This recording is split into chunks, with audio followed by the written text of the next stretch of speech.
नमस्कार, मैं हूं पुण्य प्रसून वाजपेयी। दस्तक में आपका स्वागत है। आज जिस वक्त दिल्ली में स्मार्ट सिटी की समिट चल रही थी, उसी वक्त पूरी दिल्ली, गुड़गांव, सब तरफ जाम ही जाम। और इन सब के बीच समिट में यह सवाल बार बार गूंज रहा था कि दरअसल ये समिट की एक तस्वीर आप देख सकते हैं, लेकिन दूसरी तरफ यह सवाल था कि स्मार्ट सिटी होगी कैसे। तो हमने भी आज तय किया है दस्तक में बात आज हिंदुस्तान की उस झांकी को देखा जाए जिसके जरिए समझा जाए इस देश के भीतर वाकई स्मार्ट सिटी और भी बहुत तेरे सवाल। और इन सवालों के बीच हिंदुस्तान की झांकी को लेकर आइए पहली रिपोर्ट आपको दिखलाते हैं।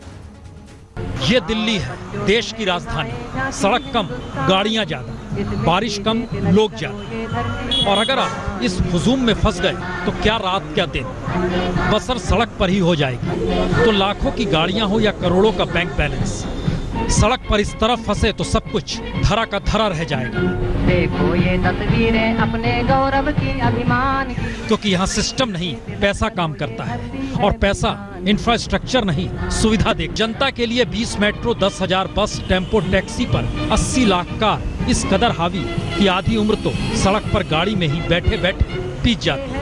क्योंकि ये दिल्ली है। लेकिन झांकी तो आपको देश की देखनी है। पानी और सिर्फ पानी। जी, ये हाल उत्तराखंड, यूपी, बिहार, बंगाल, असम समेत आधे भारत का है। और इस पानी तले खेती की 2 करोड़ हेक्टेयर से ज्यादा जमीन डूबी हुई। देश में खेती की कुल 15 करोड़ 96 लाख हेक्टेयर जमीन में से 2 करोड़ 30 लाख हेक्टेयर जमीन डूबी हुई है।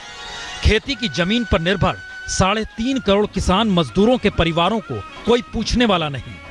215 से ज्यादा जान बीते हफ्ते ही जा चुकी है। और ये वही देश है जहां बीते बरस साल भर में सूखे की वजह से 1800 से ज्यादा किसानों ने खुदकुशी कर ली। तो सूखे से जूझना और बरसात में पानी में डूबना देश का अनूठा सच ऐसा जहां 21वीं सदी में विकास का हर नारा झूठा लगता है। और बच्चों को कौन सा पाठ पढ़ाएं, ये सवाल भी बन जाता है। लेकिन मुश्किल तो कल की नहीं, मुश्किल तो आज की है।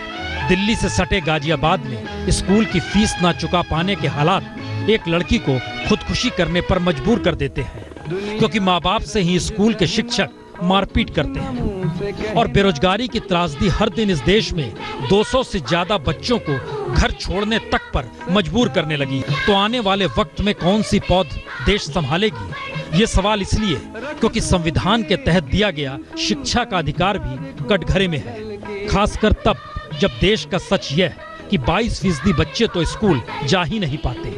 8वीं तक 37% बच्चे मजदूर बनने के लिए स्कूल छोड़ देते हैं। 10वीं पास करने वाले महज 21% बच्चे होते हैं। और सिर्फ 2% बच्चे उच्च शिक्षा ले पाते हैं। और उनमें भी 70% देश में पढ़ाई के बाद काम नहीं करते, सभी विदेश रवाना हो जाते हैं। और इसी देश में शिक्षा के नाम पर कमाई करने वाले हर बरस 4.5 लाख करोड़ का कारोबार करते हैं। सरकार के शिक्षा के बजट से 3 गुना ज्यादा रईस परिवार अपने बच्चों को विदेश में पढ़ाने के लिए हर बरस खर्च कर देते हैं। और तो और देश जा कहां रहा है कौन सोचेगा, क्योंकि देश को तो एक वक्त सोने की चिड़िया कहा। तो यही है, रोजाना 30 रुपए पर जिंदगी जीने वाले लोगों का दायरा 78 करोड़ का है।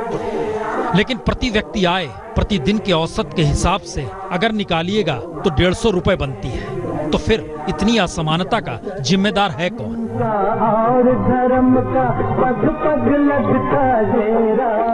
एक तरफ देश का महज 27% संसाधन 83% लोगों के हिस्से में आता है, तो महज 17% लोगों के पास 73% संसाधन है।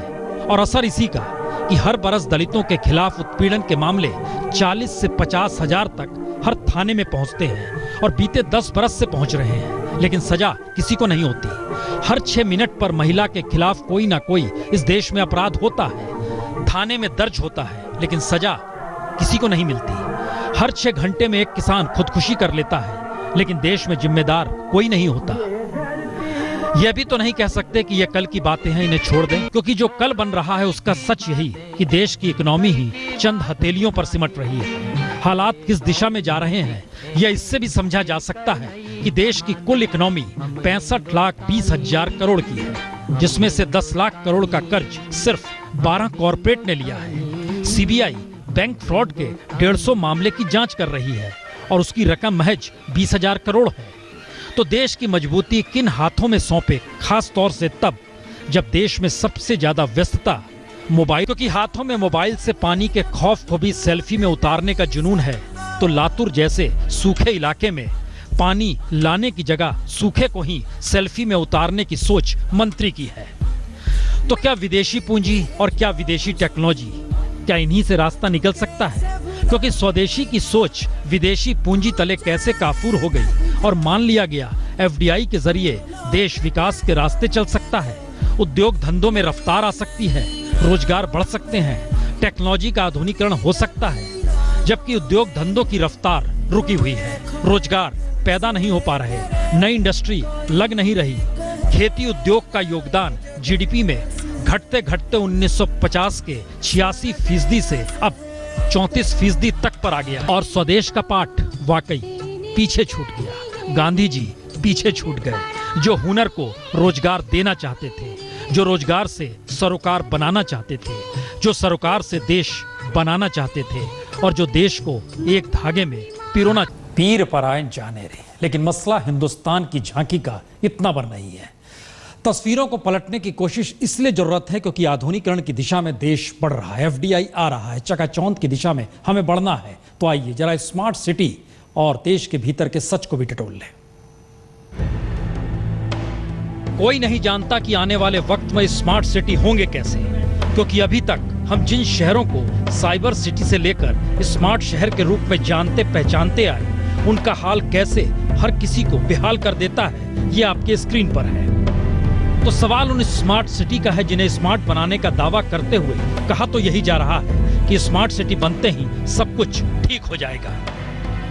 लेकिन सच तो यही है कि स्मार्ट सिटी का तमगा जिन शहरों को दिया गया, वहां इंफ्रास्ट्रक्चर को मजबूत मान लिया गया। यानी स्मार्ट शब्द उस आधुनिकता से जुड़ा है जहां टेक्नोलॉजी पर पूरी व्यवस्था टिकी हुई। ज्यादा डर रहे हैं। कल हम 5 से 6 घंटे इस ट्रैफिक में फंसे रहे हैं और आज भी हमारे को ऑफिस पहुंचना और अभी तक हम ट्रैफिक में ही हैं और आगे भी ट्रैफिक है पूरा। तो क्या स्मार्ट सिटी में पैर जमीन पर नहीं आसमान पर रखे जाएंगे? क्योंकि पैर जमीन पर रखिएगा तो वो मैले नहीं बल्कि धंस जाएंगे। और देश में 100 स्मार्ट सिटी के लिए जो बजट है और शहरी व्यवस्था को सुधारने का जो बजट है, अगर दोनों को मिला भी दिया जाए तो वो 7,296 करोड़ रुपए ही बैठता है, जिसमें स्मार्ट सिटी के लिए 4,051 करोड़ रुपए बजट रखा गया है। तो कल्पना कीजिए, जो गुड़गांव सिर्फ एक बरसात में नाले में तब्दील हो गया, लोग उसमें डूबने लगे, गाड़ियां हिलोरे मारने लगी, रात भर अंधेरे में और वह भी गाड़ी के भीतर बाहर ही रात गुजारनी पड़ी, वहां 22 घंटे के जाम को नियंत्रण में लाने के लिए धारा 144 लगानी पड़ी। जी, धारा 144 इसलिए क्योंकि वाकई कोई बीमार पड़ जाए, किसी को अस्पताल ले जाना पड़े तो कम से कम एम्बुलेंस तो पहुंच जाए। और सच देखिए, एम्बुलेंस तो दूर, किसी तरह की कोई राहत की व्यवस्था रात भर पहुंच ही नहीं पाई। और यह सब कुछ तब जब गुड़गांव नगर निगम का सालाना बजट 2000 करोड़ का है। यानी गुड़गांव के अपने बजट से सिर्फ दुगने बजट में देश में 20 स्मार्ट सिटी बनाने की सोची गई। और असर इसी का कि सरकारी स्मार्ट सिटी की रैंकिंग में नंबर 1 पर भुवनेश्वर में भी बारिश हुई तो शहर की लय ही बिगड़ गई। तो सवाल 2 है, स्मार्ट सिटी का रास्ता सही दिशा में जा रहा है या फिर भारतीय मिजाज में स्मार्ट सिटी की सोच ही भ्रष्टाचार की जननी है? क्योंकि गुड़गांव ही नहीं बल्कि बेंगलुरु हो या मुंबई या फिर देश का कोई भी शहर, किसी भी शहर का इंफ्रास्ट्रक्चर इस तरह तैयार किया ही नहीं गया कि अगले 10 से 20 बरस में शहर की आबादी हर दृष्टि से अगर दुगनी हो जाए तो फिर उस शहर की व्यवस्था क्या रहेगी? क्या वो चरमरा जाएगी, ढहढहा जाएगी या फिर स्थिति जस की तस रहेगी? क्योंकि देश का सच तो यह भी है कि 70 से 90 के दशक के बीच ही किसी भी शहर का इंफ्रास्ट्रक्चर जो बनाया गया उसमें उसके बाद से कोई बदलाव किया ही नहीं गया। 30 mm से ज्यादा बरसात होने की निकासी की कोई व्यवस्था किसी शहर में नहीं है और गुड़गांव में कल 46 mm की बरसात हो गई। और इन सब के बीच एक दूसरा सच यह भी कि 10 लाख से ऊपर की आबादी वाले देश के 100 से ज्यादा शहरों में बीते 2 दशक में आबादी 3 गुना से ज्यादा बढ़ गई। यानी किसी भी शहर की स्थिति ऐसी नहीं कि अगर उस पर बोझ बढ़ता है तो वहां इंफ्रास्ट्रक्चर उस बोझ को संभाल सके। इतना ही नहीं, इस दौर में तो ग्लोबल वार्मिंग ने मौसम भी बदला है, लेकिन बदलते मौसम का सामना करने के लिए इंफ्रास्ट्रक्चर बदलकर मजबूत कैसे किया जाए, इस दिशा में भी कोई गंभीरता किसी सरकार ने नहीं दिखाई। और स्मार्ट सिटी का खाका तैयार करने वाले नौकरशाहों के आंकड़ों को भी देख लीजिए, क्योंकि उनके मुताबिक 13 करोड़ लोगों को स्मार्ट सिटी के बनने से लाभ होगा।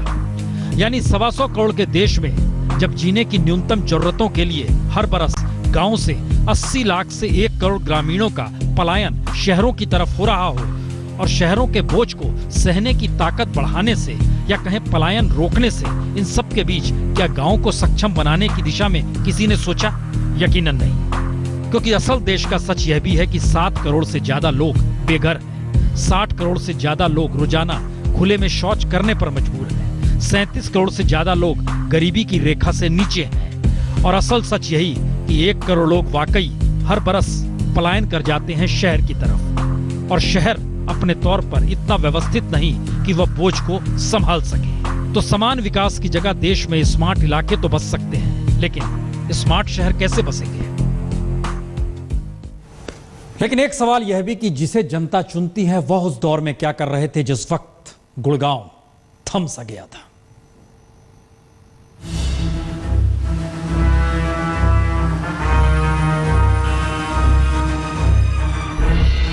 तो बीते 24 घंटों में गुड़गांव जिस भयंकर जाम की तस्वीरों से देश को सन्न कर गया, उस जाम से निपटने को लेकर मुख्यमंत्री मनोहर लाल खट्टर कर क्या रहे हैं, ये उनके बीते 24 घंटे में किए एक भी ट्वीट से नहीं झलका।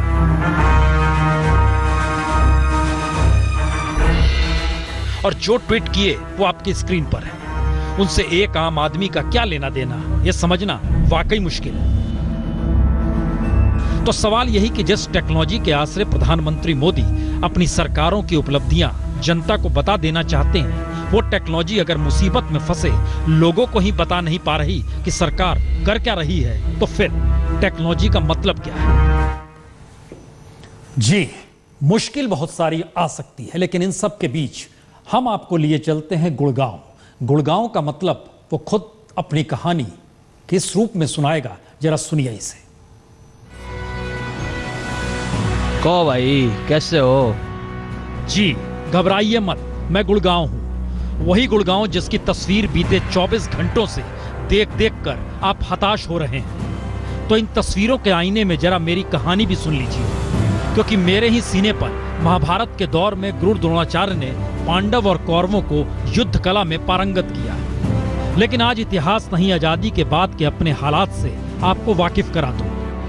आजादी के बाद तो मैं पंजाब का हिस्सा रहा, अरावली के पत्थरों तले मुझे तो पंजाब ने तो खेती के लायक भी नहीं समझा, और 1966 में हरियाणा बना तो मेरी पहचान अरावली की पहाड़ियों तले बंजर जमीन और धूल में समाये एक खेतिहर गांव की ही रही। मेरी आस पहली बार 70 के दशक में जनता कार की फैक्ट्री लगने से जगी। जी, यानी मारुति सुजुकी की फैक्ट्री। लेकिन इस आस के बाद भी 2.5 दशक लग गए जब मेरा महत्व बढ़ा और मेरे सीने को छलनी कर चकाचौंध ने मुझे ऐसा समेटा कि मेरी समूची तस्वीर ही बदल गई। और 1991 के बाद भारत की इकोनॉमी क्या खुली। जंगल, झाड़ और अरावली के पत्थरों में सिमटा मैं गुड़गांव पूरे तरीके से बदल गया। कुछ इस तरीके से खुला कि अरावली के पत्थरों पर माफियाओं ने कब्जा कर लिया। खेतिहर किसानों ने जमीन बेचकर इतना कमाया कि हर घर के बाहर एसयूवी दिखाई देने लगी। देखते देखते 500 कंपनियों के दफ्तर खुल गए, इतनी ही इंडस्ट्री बन गई। 5 सितारे होटल और आईटी हब तो ऐसे आए जैसे ट्रक से मकान बनाने के लिए बजरी गिराई जाती है। जिन्होंने लाखों लगाए करोड़ों बनाए, जिन्होंने करोड़ों लगाए उन्होंने अरबों बनाए। देश में सबसे ज्यादा अट्टालिकाएं यानी हाई राइज बिल्डिंग मेरे सीने पर ही हैं, 1000 से ज्यादा। दुनिया के बेहतरीन हवाई अड्डों में से एक T3 मेरे ही सीने पर बना। आप जो भी खाते पीते हैं, जिंदगी जीने के लिए जो भी आधुनिकतम चीज आपके पास होगी, सभी कंपनियों के दफ्तर गुड़गांव यानी मेरे सीने पर ही खुले।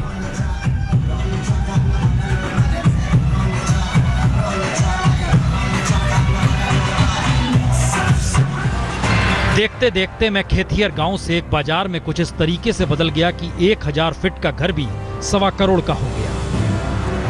और माफिया, अपराध, लूट, बलात्कार मेरी तकदीर में कुछ ऐसे लिख दिया गया कि अब तो कई बरसों से हर बरस 3000 से ज्यादा मामले थानों में पहुंच जाते हैं। सबसे महंगा थाना भी मेरे ही हिस्से में आता है, क्योंकि देश में प्रति व्यक्ति आय में मेरा नंबर तीसरा, तो सेल टैक्स देने में मैं अव्वल नंबर पर हूँ। लेकिन खेल तो नोटों का है और मुझे बाजार से धंधे में कुछ इस तरीके से बदल दिया गया कि मेरी जमीन के नीचे पानी खत्म ना हो जाए, इसके लिए सुप्रीम कोर्ट ने इमारत खड़ी करने वालों पर रोक लगाई कि वह जमीन में छेद ना करें। लेकिन धंधे ने तो सुप्रीम कोर्ट के आदेश को भी हाशिए पर ढकेल दिया। और त्रासदी आज ऐसी कि मेरे जमीन तले पानी नहीं और ऊपर बारिश का पानी निकले, वो जाए कहां, इसकी कोई व्यवस्था भी नहीं। मैं तो सिस्टम का हिस्सा हूं, तो सिस्टम से मुझे या तो बदल दीजिए या फिर मेरी चमक दमक, मेरी शान और शौकत, मेरी मॉडर्निटी और मेरी नई पहचान मिलेनियम सिटी के नाम पर ही यही सोचते रहिए